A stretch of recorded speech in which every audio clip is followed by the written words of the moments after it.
Hi everyone welcome to our channel. ప్రస్తుతం మనతో పాటు సీనియర్ జర్నలిస్ట్ దాము బాలాస్ సార్ వారితో మాట్లాడదాం. నమస్కారం సార్. సార్, ఆంధ్రప్రదేశ్లో ఇసుక కుంభకోణం పెద్ద ఎత్తున జరుగుతుందని చెప్పేసి ఆంధ్రజ్యోతి పత్రికలు ఒక పెద్ద కథనం ఆర్టికల్ రావడం చూస్తున్నాం సార్.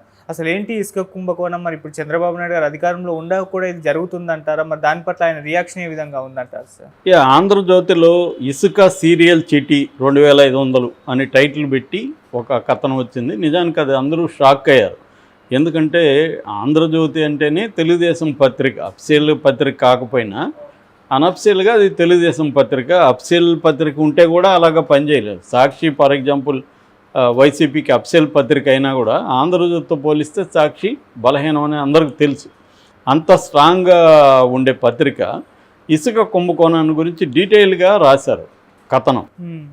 సో ఆ కథనం ఏందని చూస్తే వాళ్ళు రాసింది ఎక్కడంటే తెనాలి దగ్గర కొల్లిపర మండలంలో ముల్లంగి అనే గ్రామంలో జరుగుతున్న ఇసుక కుంభకోణం గురించి డీటెయిల్గా రాశారు. ఆ కుంభకోణం ఏంటంటే ఇసుక మామూలుగా ట్రాక్టర్లలో, తర్వాత 10 టన్నుల లారీలలో, 20 టన్నుల లారీలలో తీసుకెళ్తారు. అంటే 6 చక్రాల లారీ, 10 చక్రాల లారీ. మామూలుగా ట్రాక్టర్లు అయితే 5 టన్నుల ఇసుక పడుతుంది.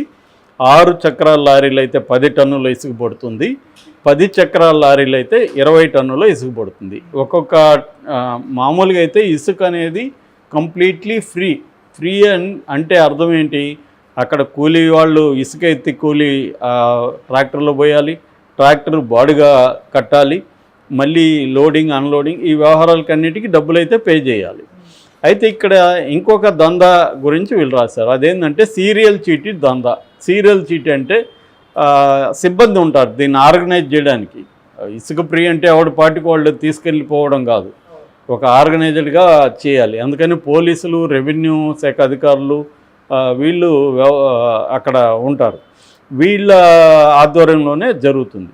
సో వీళ్ళు ఏం చేస్తున్నారంటే అందరికీ సీరియల్ చీటీలు ఇస్తున్నారు. సీరియల్ చీటీలు అంటే నీ నెంబరు, నీకు 12వ నెంబరు, 12వ నెంబర్ అంటే రేపురా అని చెప్తారు. రేపు వెళ్ళి వీడు 12వ నెంబర్ సార్ అంటే ఓకే అని చెప్పి వాడికి పంపిస్తారు. ఈ చీటీకి 2500 పే చేయాలి అనేది ఇతను ఆంధ్రజ్యోతి చెప్పింది. అంటే 2500 పే చేయాలి, సిబ్బందికి ఇవ్వాలి. ఇలాగా మొత్తంగా ఒక లోడ్కి 10,000 నుంచి 12,500 వరకు పే చేస్తున్నారు అనేది ఆంధ్రజ్యోతి రాసుకొచ్చింది. అంటే పర్ డే ఒక లారీ 3 ట్రిప్పులు తీసుకుంటుంది. 3 ట్రిప్పులకి గాను ఒక ట్రిప్కి వీళ్ళు 10,000 నుంచి 12,500 ఇవ్వాల్సి వస్తుంది. ఇలాగా పర్ డే ఇక్కడ ఆ ఇసుక రీచ్లో, ఆ ముల్లంగి ఇసుక రీచ్లో పర్ డే 60 నుంచి 80 లారీలు వెళ్తున్నాయి పర్ డేకి. దానికి ఒక్కొక్క లారీకి ఇంతంత వసూలు చేస్తున్నారు. 5 టన్నుల ట్రాక్టర్కి ఇంత, 10 టన్నుల అంటే 6 చక్రాల లారీకి ఇంత, 10 చక్రాల లారీ 20 టన్నులకి ఇంత, ఇట్లా బిల్లులు వసూలు చేస్తున్నారు. ఇది అక్కడ లోకల్ నాయకులు, రాజకీయ తెలుగుదేశం నాయకులు, సిబ్బంది, పోలీసులు అందరూ కుమ్మక్కై చేస్తున్నారు అనేది ఆంధ్రజ్యోతి కథనం రాసుకొచ్చింది. మొన్న ఇలాగా చేస్తుంటే ఆయన నాదెండ్ల మనోహర్ వస్తున్నాడని వార్త రాగానే గబగబా అందరికీ ఇచ్చేశారు, లోడ్ పంపించేశారు, ఖాళీ చేసేసారు. దాదాపు 90 లారీలు 12 గంటల లోపల, మధ్యాహ్నం 12 గంటల లోపల 90 లారీలు క్లియర్ చేసేసారు. మామూలుగా అయితే అట్లా ఉండదు.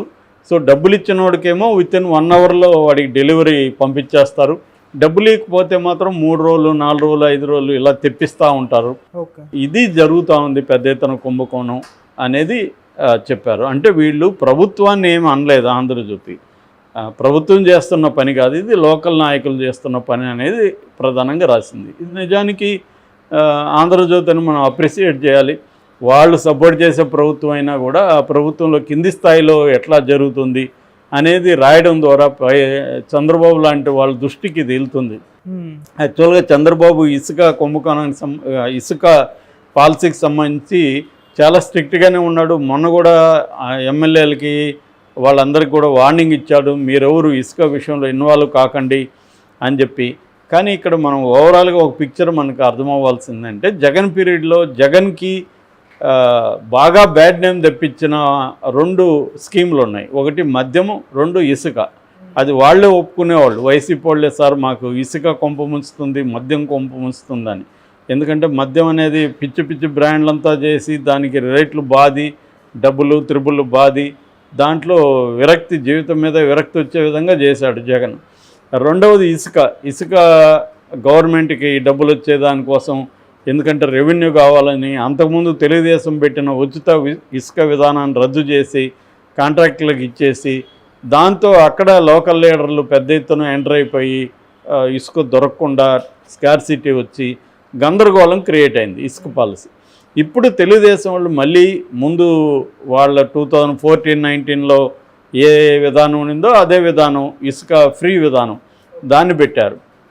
అయితే ఇక్కడ కూడా మొన్న ఎవరో తెలుగుదేశం వాళ్ళే చెప్తున్నారు, సార్ మా ప్రభుత్వంలో కూడా కుమ్మేస్తున్నారు సార్ కింది స్థాయిలో నాయకులు, చంద్రబాబు దీన్ని కంట్రోల్ చేసే పరిస్థితి కూడా ఏమి కనిపించట్లేదు అని ఒక ఎగ్జాంపుల్ చెప్పారు. అదేంటంటే వైసీపీ ప్రభుత్వంలో చివరి రోజుల్లో లోడ్ చేసి లారీలు లోడ్ చేసి పెట్టేశారు, వాళ్ళ ప్రభుత్వం కూలిపోయింది. ఈ ప్రభుత్వం రాగానే అక్కడ నాయకులంతా వితిన్ 2-3 డేస్లో మొత్తం అమ్మేసుకున్నారు సార్ అని చెప్తున్నారు. అంటే ఈ పాలసీ రాకముందే అమ్మేసుకున్నారు వాళ్ళు లోకల్గా. మామూలుగా ఇసుక కుంభకోణం అనేది ఎలా జరుగుతుంటుందో, లోకల్గా అధికార పార్టీ నాయకులు ఉంటారు, వాళ్ళు పర్ డేకి ఇంత, పర్ ట్రక్కి ఇంత ఇవ్వాలి అనేది ఫిక్స్ చేస్తారు రేట్లు. సో ఫిక్స్ చేసినప్పుడు అది రోజు మామూలుగా వెళ్ళిపోతుంటుంది. అందుకని రోజుకే కొన్ని లక్షలు సంపాదించే వాళ్ళు ఉంటారన్నమాట అక్కడ. సో ఇది మళ్ళీ ఇంటర్న్ అక్కడున్న స్థానిక మినిస్టర్లకి వాళ్ళకి పోయే పద్ధతిలో వెళ్తూ ఉంటుంది. ఇదంతా ఒక సిస్టమ్ జరుగుతూ ఉంటుంది. ఎందుకు ఇది ఇంత స్థాయిలో అవినీతి జరుగుతుందంటే సింపుల్ లాజిక్. ఒక్కొక్క ఎలక్షన్లో ఒక ఎమ్మెల్యే అభ్యర్థి 30 నుంచి 70 కోట్ల వరకు ఖర్చు పెడుతున్నారు. కొన్ని చోట్ల 100 కోట్లు ఖర్చు పెట్టిన సంగతులు కూడా ఉన్నాయి. సో అటువంటప్పుడు ఆ డబ్బులు మళ్ళీ ఎక్కడ నుంచి సంపాదించాలి? మళ్ళీ ఇవే కదా సోర్సులు. ఇసుక అంటే నేచురల్ రిసోర్సెస్ని కొల్లగొట్టడం, తర్వాత భూముల్ని ఆక్యుపై చేయడం, తర్వాత ఏదైనా ప్రాజెక్టులు వస్తే దాంట్లో లాగడం. ఇప్పుడు ఎక్కడో ఫర్ ఎగ్జాంపుల్ తిరుపతిలో గరుడ వారధి ఉంది. గరుడ వారధికి అక్కడున్న లోకల్ ఎమ్మెల్యేకి 50 కోట్లు ఇచ్చారని చెప్పుకుంటున్నారు, నిజమా కాదు తెలియదు.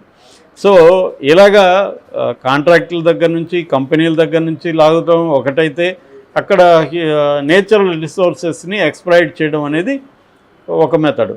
సో వీటిలో నుంచి డబ్బులు లాగాలి. సో తెలుగుదేశంలో గతంలో పార్టీ ఫండ్గా కూడా లోకేష్ వసూలు చేశాడని కూడా పుకారు వచ్చింది. ఏదేమైనా వాళ్ళు ఒక పక్క పార్టీ ఫండ్ ఇవ్వాలి, ఒక పక్క వాళ్ళు ఖర్చు పెట్టాలి.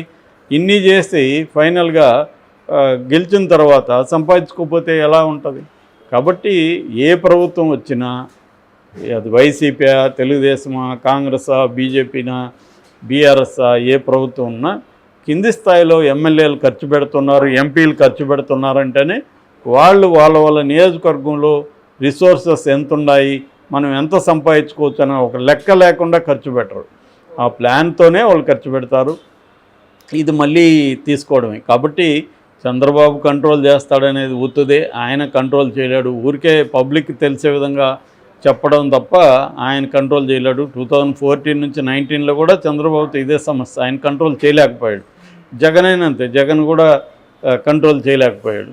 సో కాబట్టి ఏంటంటే ఎవరు కూడా కంట్రోల్ చేసే పరిస్థితి ఉండదు. అంతిమంగా గవర్నమెంట్స్ మారుతాయి తప్ప పేద ప్రజలకి ఈ ఇష్యూస్లో ఏమీ మార్పు రాదు. రాను పెరుగుతుంది దోపిడీ అనేది. ఎందుకంటే వనరుల దోపిడీ పెరుగుతున్నప్పుడు ఇంతకుముందు వచ్చే డబ్బులు సరిపోవట్లేదు. రెండోది ఓవరాల్గా కన్జ్యూమరిజం పెరిగినాక ఎంత డబ్బులు ఉన్నా మనిషికి సరిపోదు. ఇంతకుముందు ఎంత జీతం వస్తే చాలు అనుకున్నవాడికి ఇవాళ ఎంత నువ్వు 1 లక్ష ఇచ్చినా 2 లక్షలు ఇచ్చినా సరిపోదు. ఎందుకంటే దానికి తగిన ఖర్చులు కూడా ఆల్రెడీ వెయిట్ చేస్తుంటాయి. కాబట్టి అవినీతి అనేది ఏ ప్రభుత్వం ఆగదు. కాకపోతే చంద్రబాబు కానీ ఇది కట్ చేయకపోతే చంద్రబాబు కూడా ఇసుక అనేది పెద్ద ఎత్తున నెగిటివ్ అయిపోతుంది. ఇది ఎందుకంటే కింది స్థాయి ప్రజలకు అందరికి ఎఫెక్ట్ అయ్యే అంశం. కన్స్ట్రక్షన్ యాక్టివిటీ విపరీతంగా పెరుగుతోంది. సో అందువల్ల ఇసుక కుంభకోణాన్ని కానీ అరికట్టకపోతే చంద్రబాబు కూడా జగన్ లాగే ఇబ్బందులు ఫేస్ చేయాల్సి ఉంటుంది. ఆ రకంగా ఆంధ్రజ్యోతి చంద్రబాబు మేలే చేసిందని చెప్పాలి ఇట్లాంటివి తీసుకొచ్చి. Thank you so much sir.